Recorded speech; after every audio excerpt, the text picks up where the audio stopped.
नमस्कार, मी उज्ज्वला सर्वांचं स्वागत करते। अप्पपत्रामध्ये शाबू घालून बघा किती मस्त अप्पपत्रात शाबूचं अप्प तयार होते। आता तर 1 वाटी मी शाबू घेतलाय। आता आपण ह्याला भिजत घालूया 4-5 तास। स्वच्छ पाण्याने 2 पाण्याने धुवून घेतला आणि भिजत ठेवलाय बघा 5 तास। पाणी 1 इंच ठेवायचं शाबू बुडेपर्यंत। तर 5 तास झाल्यात आपण शाबू भिजलाय का बघूया। पटकन ही रेसिपी तयार होते बघा। एकदा शाबू भिजवून घेतला ना पटकन तयार होते।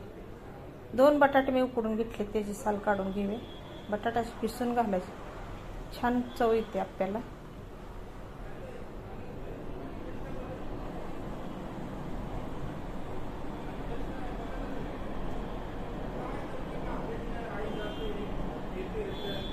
दोन्ही बटाटे आपण किसून घेऊया अशा पद्धतीनं।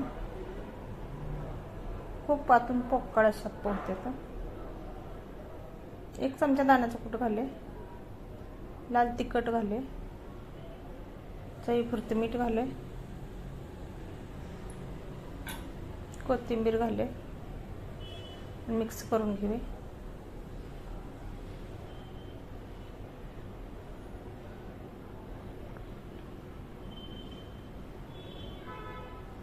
अशा पद्धतीने मी मिक्स करून घेतले बघा। आता 1 चमच्याला पण कमीच आपण थोडं थोडं तेल घालूया।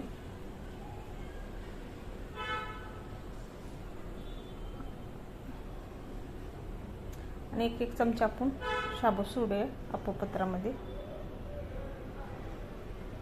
पोट भरून आपला अप्पपत्र अप्प तयार होते। तर पोट भरणार आहे बघा उपासाला।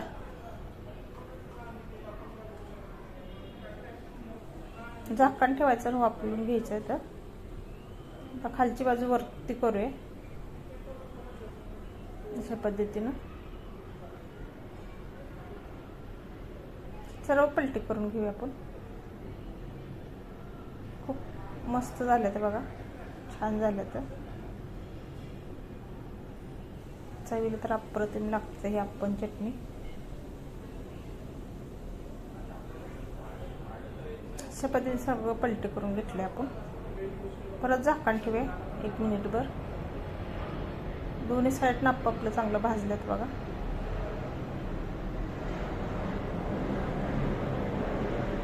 सर्व आपण पलटी करून घेतल्या दोन्ही साईडनं।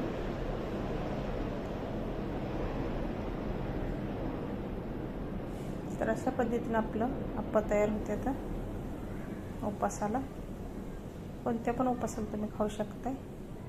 एकादश असो, संकष्टी असो, सगळ्या उपासले की अप्प चालते। आता काढून घेऊ आपण।